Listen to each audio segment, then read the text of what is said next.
Hi everyone, welcome. So first off, make sure that you have a stable chair to sit on. I'm sitting on a chair that swivels and has rollers simply so I can move around a little bit easier to show you different angles of the exercises and the postures. But for you, best to have a stable chair. Sit on the front of the chair on your sit bones. If you're wondering what your sit bones are, they're the bony bits in your bottom. You can kind of find them with your hands. And you want to be sitting perched up on them rather than slouched back in the chair. So we want to be able to move our spine and find our posture. From the side, it looks like this. So I'm sitting forward. If there's a chair where your hips are a little bit higher than your knees, that's good too. But if not, that doesn't matter. All right. So we're going to talk about the first principle of Pilates, which is breathing. Now, breathing, it's the first thing you do when you're born, and it's the last thing you do before you die. And we do a whole bunch of breathing in between. And it's surprising to know that many of us don't breathe as efficiently or as fully as we could. So I'm going to talk a little bit about that and how it affects the way our body stretches from the inside, and how we can improve movement with it, how we can decrease maybe pain as well with breathing from a physical level, and also it also affects our nervous system. So with breathing, the lungs take up space from the collarbones all the way down the lower rib cage. Your diaphragm, when you inhale, descends, right? And if you take a really deep breath, then the muscles of your neck and your shoulders lift everything up to give your lungs more space, as well as the muscles in between your rib cage. So the your whole torso is like a cylinder that when you breathe should expand in a three-dimensional cylindrical shape. It's very dimensional. It has quite a buoyancy to it, if you like. So we're going to do a breathing exercise called box breathing. And you're going to breathe in nice and slow, maybe count up to 10 or as many as you can. Hold the breath at the top. And then take a long, slow breath out and hold the breath out at the bottom. And we're doing that so we don't hyperventilate. We're only going to do that about 3 times. Now remember, with any of these exercises that I'm showing you, if any of them don't feel right for you, please leave them out. Wait for the next one. Or it's often advisable, maybe just watch the exercises first and then go back to them. And the other thing is, please consult with your doctor before starting any exercise regime. These are quite gentle, but at the same time, it's important to consult with your medical team first. All right. So box breathing. We're going to inhale.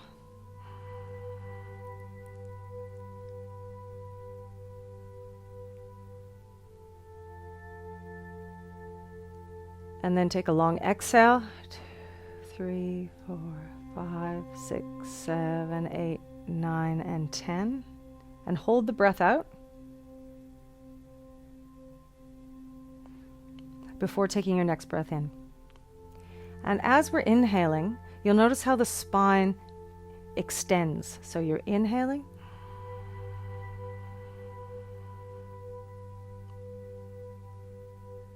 And see if you can feel the spine staying extended as you exhale.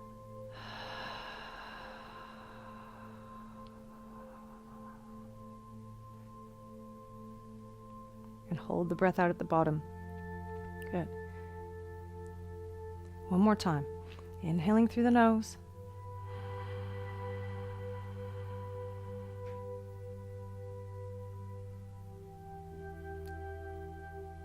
Holding the breath at the top. Breathe in a bit more. And then breathing out.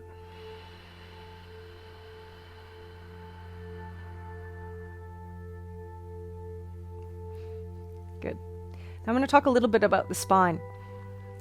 So with your spine, you've got different curves in your spine. There's one that goes in your neck. And then it comes out between the shoulder blades, goes in the low back, and then it curls around and tucks under to the tailbone. And we have those natural curves in the back. And sometimes with posture, we end up having posture maybe that is exaggerating some of those curves that may or may not cause us a little bit of discomfort or pain. But if we improve our posture through, part of it that is through breathing. That's why that's the first principle of Pilates. If we have a full breath, that actually helps to stretch our rib cage, all the muscles in our neck, the spine lengthens as we inhale, right? And that can help alleviate some of the pressures that we feel in different bits of our neck and spine and back. So we're going to put the hand on the crown of the head for this one, okay? Shoulders relax. Good. If you can't lift your arm above your head, if that's too uncomfortable for you, just imagine that the crown of your head is glued to the ceiling. So this is just to give you a little bit of sensory feedback with your own hands. So your shoulders are down.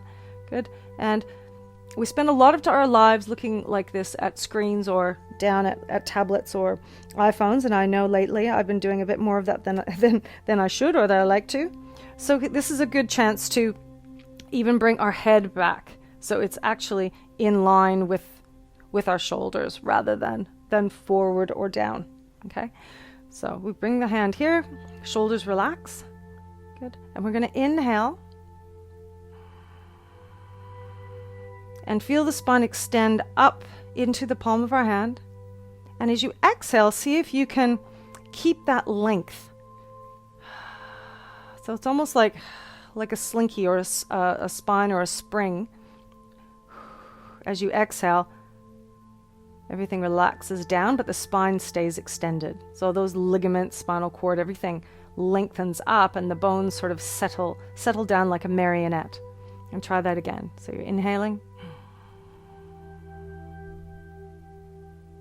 And then exhaling.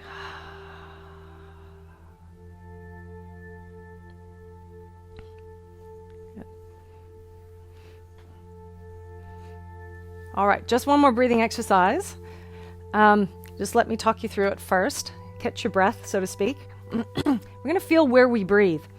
So if you put your hands just here, just under your collarbones, and the other hand just below, or just on your belly, around your belly button, it's fine. Okay. And you're going to, when you breathe in, you can close your eyes for this if you like. When you breathe in, feel what hand moves first. Okay. So when you breathe in, notice it.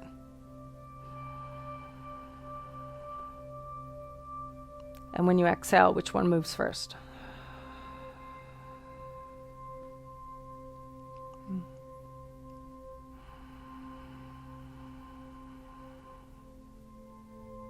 Again, do that pausing when you inhale at the top and pausing when you inhale at the bottom.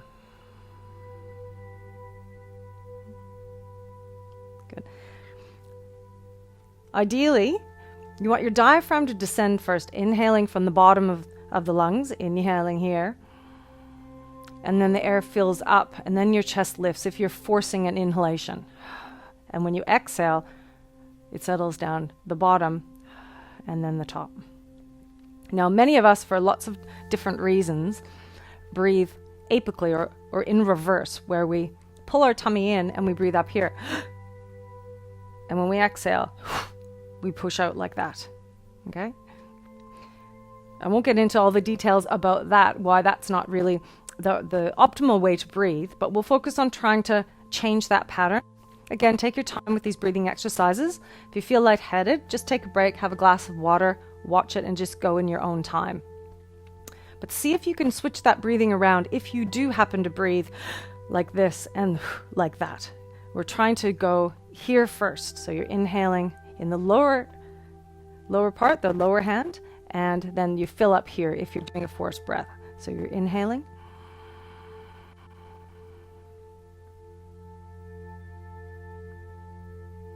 And then exhaling.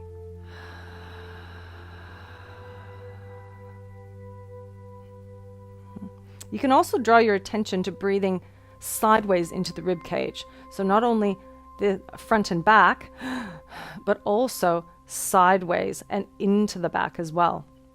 Through here when you take a breath in.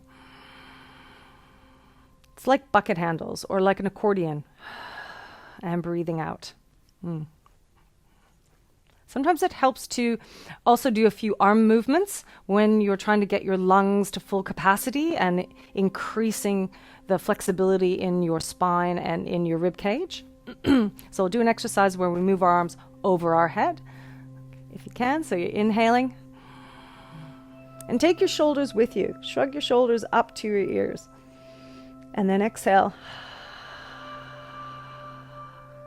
Slowly float down.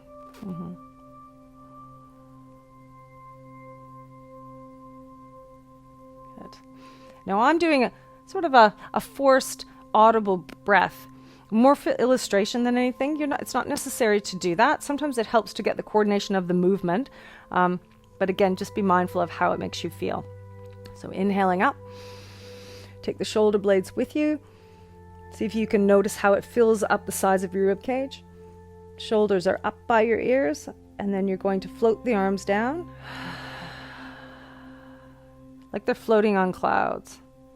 And feel like your spine's getting taller as your arms are floating back down. Good. Now, the next principle I'm going to talk about is concentration. And somewhere along my Pilates journey, over the last too many years to count, one instructor used the term, put your mind into your muscles. And I just thought that was such a brilliant cue, we call them in Pilates instructions, little tips and cues, movement cues, we call them. And so when you're thinking about putting your mind into the muscles that you want, because when you're doing an activity, you can do a lot of things sort of mindlessly, right? But we're wanting to concentrate and make sure that we're using and we're aware of using the muscles that we want to use, rather than just letting your body sort of have a mind of its own. So we're going to talk a little bit about what a lot of people think about Pilates as core exercises, okay? And so I'm going to talk a little bit about that and to find one way that we can look at where our core is. So if you make a triangle with your fingertips together, thumbs together, fingertips pointing down, flat palms that go on the pelvis in the front, and your fingertips are pointing down to the floor. So your belly button, my belly button's there. This is a little bit below. So in the middle of that triangle, if you think about pulling that triangle in below the belly button, okay? Now, your center of gravity is 2 finger widths below your navel, approximately at your sacral 2 joint in the back. That's an anatomical place, and that there's a big triangle bone below the low lumbar spine, the low back vertebrae that move, and there's like a triangular bone there. Okay, so just a little bit down from where that sits, in the middle of it, is opposite to here. And if you think about pulling that in across these 2 hip bones in the front, like a seat belt, that helps as a sort of girdle of support around to your back. So often I'll say, put your mind into your core muscles and you pull that seat belt in. Yeah, and that can be a starting place to get you more aware of that area down there. Now, I'm aware some of you may be a bit sensitive in that area for various reasons. So just in your own time, it's an awareness exercise. It's not meant to build tension or make you feel uncomfortable. It can just be your imagining there. It doesn't have to be a forced thing. You can build up strength there. However, it can be a layered process. Okay, so when we have our low back, we have a neutral spine, which we have the natural low back curve in the back. Okay, and sometimes when we do exercises lying on the ground, we do things where we imprint our low back in the spine, which is sort of a posterior pelvic tilt. Posterior, so I'll face sideways. It's a bit easier to show you this way.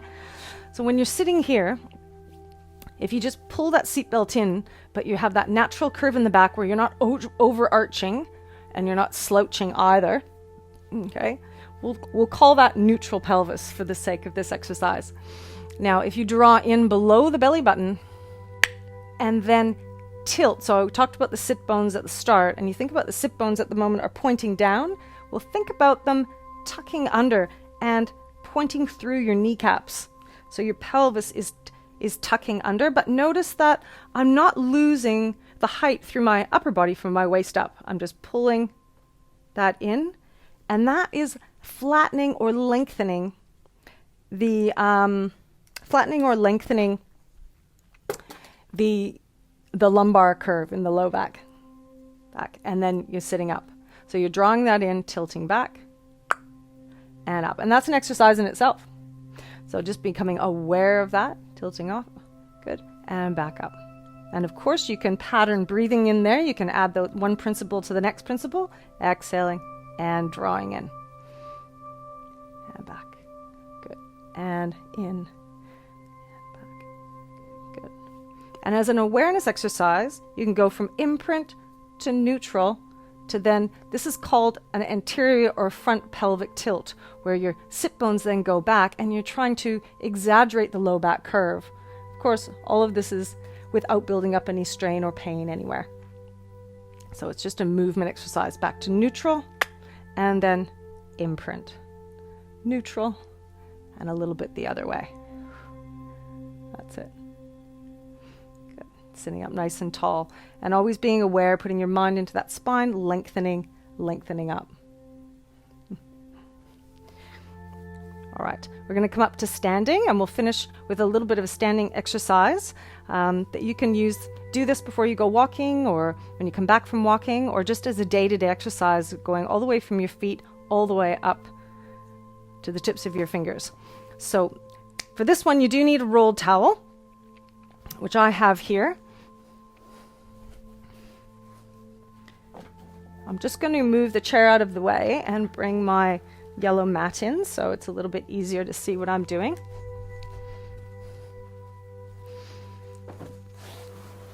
Just bring that there. There we go.